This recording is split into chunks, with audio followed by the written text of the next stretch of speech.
2017 BMW M760i with a V12. Gonna replace the Guido, or you would call a insulator on the drive shaft. Okay, this is the new one. Here's the old one. They wanted it because it's full of cracks. Dealer told me needed it. Yeah, it's really cracking. Yeah. Okay. So, in order to do this, you need to hopefully not lower the exhaust in the back, but we definitely need to get this shield out of the way because it's right up here.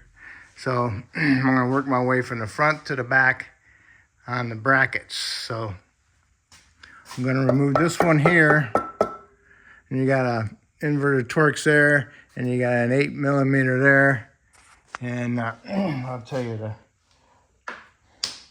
size when I pick it up. If I can see it,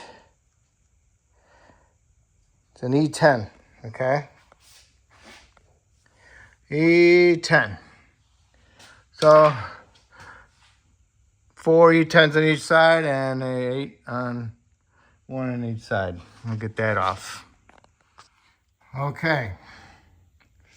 They want you to remove this exhaust, but it's got these wastegates on there that, for the exhaust to go to open exhaust and whatever. I don't want to jack with that. So I took these out. Right here, they're held in with 2 16mm head bolts. And I took all the screws out for this heat shield. And there's they're all 8s, except for 2 10s right here, which go on little studs. Or where are they? They're right here. 2 little studs right here. See them? Okay, one there and one there. And the rest of them were 8s. All the way up to here. It's connected in there somewhere. It might be like in a channel and it's pinched. All right. What you need is 2 people. Okay. And this would be real quick. So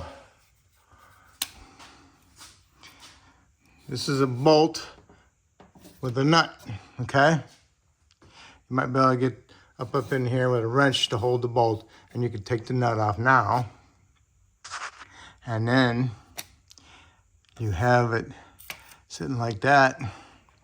And you can go in through over here, off to the top, and get to the bolts with an extension with a swivel on it. That's what I'm gonna try to do, okay? So if I succeed, we'll proceed. Okay, this bottom one, 18mm. I got an 18mm shorty wrench in there to hold the bolt. Okay, so that's one. When you get to like this one, go ahead and mark it, okay? Something like that, or that one, mark it so you know where it goes. And mark the back side so you kind of get an idea on that also. All right, so I got this bolt out. Now you just need your buddy to start the car up and just move it a little bit till you get one of these lined up so you can get all those bolts out with the nut, or start working on those as well. Hopefully you can get to it through the front and the side somehow. You just have to work at it. I'm by myself, so I'm probably gonna lower it down, up and down, and I'll put some tape on my wheel so I can tell where it's at clock position, okay? These on the other side are Torx, and those are E14s, okay? So I got mine on a ratchet, straight ratchet, and I'm gonna set it to loosen, and then I'm gonna stick it up inside here, and then I'm gonna break it loose by turning the drive shaft. Okay, I got that bolt out. What I did was I went inside the car, started it, put it in neutral, and then just shut it off and left it like that. And it's still in neutral for me, so what I gotta do is just turn the drive shaft with the pry bar like this. Turn it, you know, I broke it loose. I should probably just stick it back in there, thread tight. And now I can go ahead and get to my next one. And I can take this one out through the bottom. Okay. Okay, got it. Okay. So I just might leave that one in there just for that reason right there, just to hold it straight. Now I can go ahead and turn it this way. I'll put my socket up on there, my E14 and my ratchet. And my ratchet rests up against the side of the fuel tank. And I turn it and break it loose, and then I can just spin it off my finger. And then once I get one loose, I'm gonna spin it and break the other one loose. So that way everything's loose, and then I'll loosen this one up also. Yeah, once you turned it a little bit with your pry bar, you can go ahead and grab it and turn it back. You know, hear your ratchet click. Just make sure that your socket is on that bolt flush. Okay? Make sure that gap there is tight, as far up as possible. And tap on the end of it with a pry bar on the end of your ratchet. Push it up farther. Ratchet is up in there. There it is. Kind of wedged right in here, kind of fits perfect. Okay, now I'll break this one loose. Yeah, you're gonna need your bolt through there so you can pry up against it.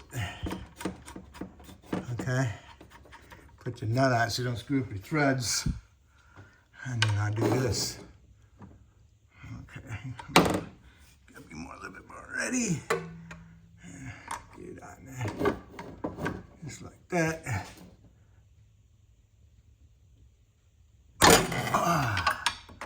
Almost there. Need two hands. It's loose. Now what I gotta do is turn it back. Hear it clicking? It's not all the way loose, but it's broke loose. All right, here's my last one. I gotta break loose. These other two are out, and these are loose, and the other one on top is out.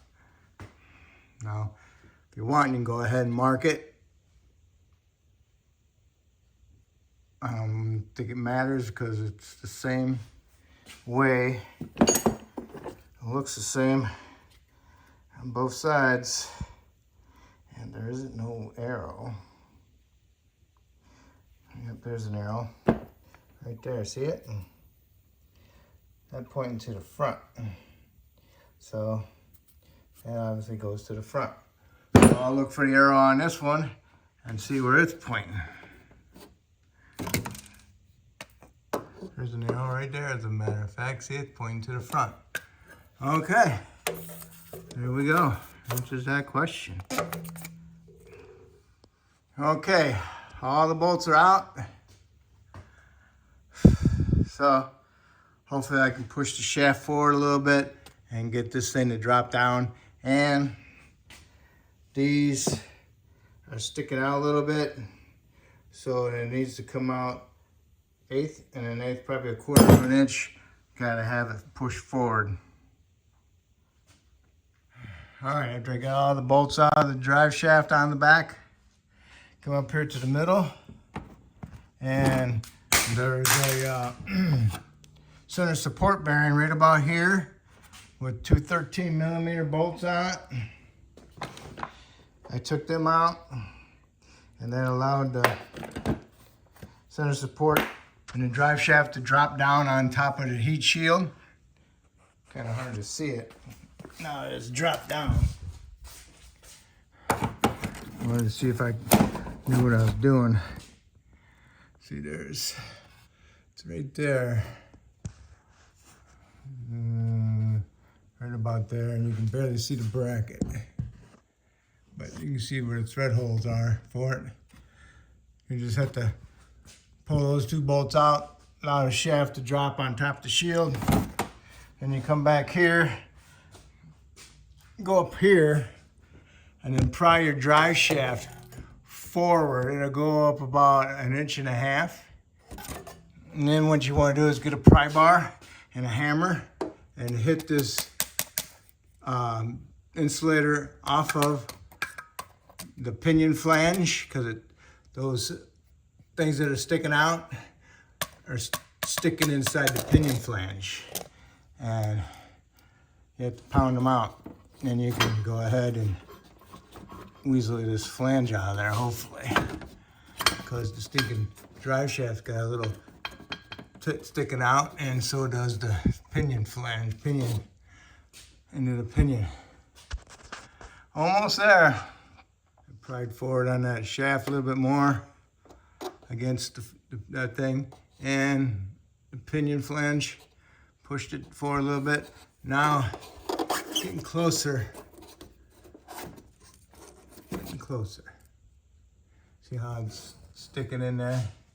Hopefully I can pull it through this spot. Oh, this spot here. Yeah. Pull down this heat shield over here on this side, and pull down this, and it's out. There's 2 of these, one on the front and one on the back. The one on the front is just the same condition. I don't call this bad. I just call it normal for me, miles. Now I'm gonna try pushing it back up in there the same way I took it out.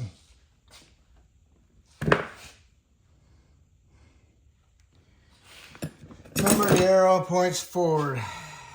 Arrow points forward. What I might do is just grind it down a little bit right here to allow that pinion to come through there. Hit it with a grinder just a little bit. All right, I got it pushed in there somewhat.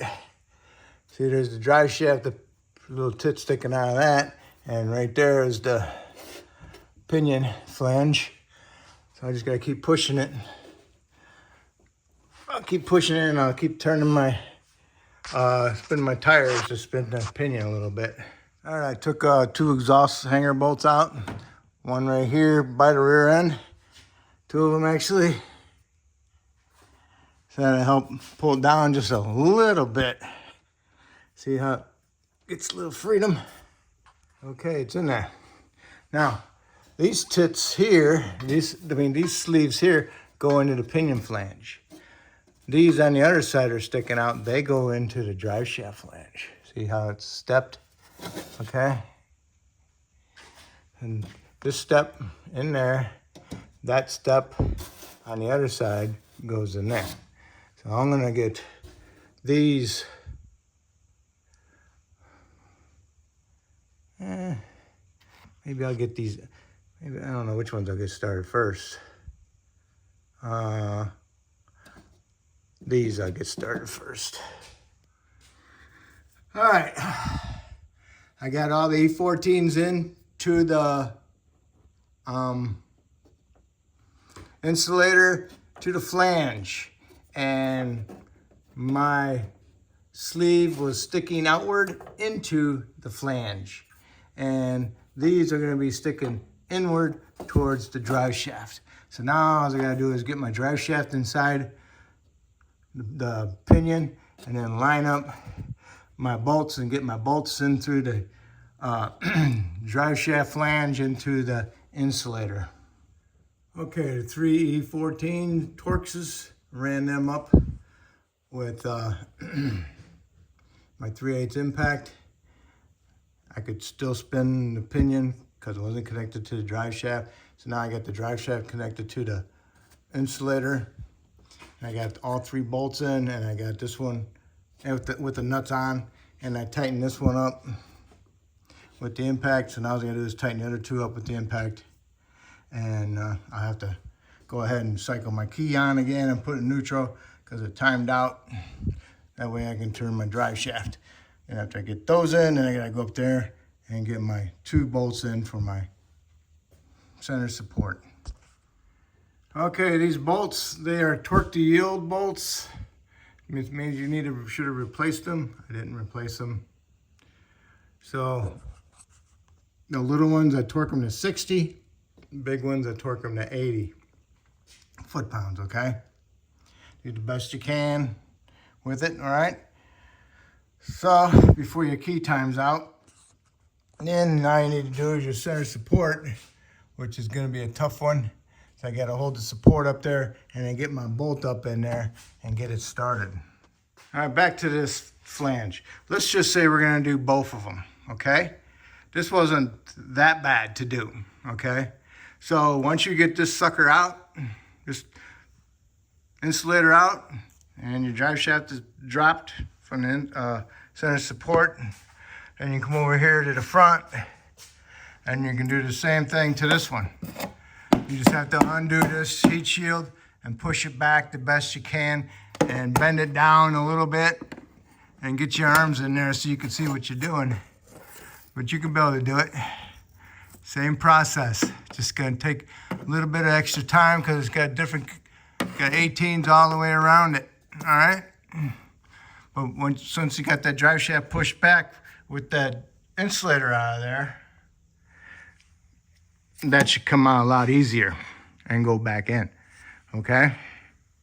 All right, center support. Okay, the center support. Got it pushed up in there, got it close, but it wasn't really, it was like that far away, so I got a little bit longer bolt, the one I used for the exhaust, like that. It's a little bit longer than the one that goes in the center support, okay? Just enough that I could get it started and run that one up there, close as I get it, and then stick a pry bar up around this side and push up on the center support bearing and run this one up as far as I could run it up with my hand. Then I went over on this side and got my regular bolt in it. Got that one started, okay? I can't see it. It's in there. But yeah, I got it started. It's in there, right there. So now all I gotta do is take this long bolt. I'm gonna need to tighten that one up. Okay, need to tighten that one up. And then I can go over here and remove this long bolt, which is a 10mm head, and put my 13mm head one back in there. A short one, okay? All right, it's about 1.25 inches long. It wasn't the bolt that I used for the exhaust. That's one I had in my bolt assortment. Flange bolts are done. Those are just 10mm diameter bolts, 8mm diameter bolts. So just be careful with it. It's only gonna be like probably 30 foot-pounds the most. All right, so go ahead and put your exhaust hanger bolts back in. Yeah, right there. Okay, and now you can go ahead and put all your exhaust shields back up and make sure they're bent properly, not touching anything. Put your little black plastic back up. All right, and then put your brackets back up with the 16 5/8. Okay, you got everything back together.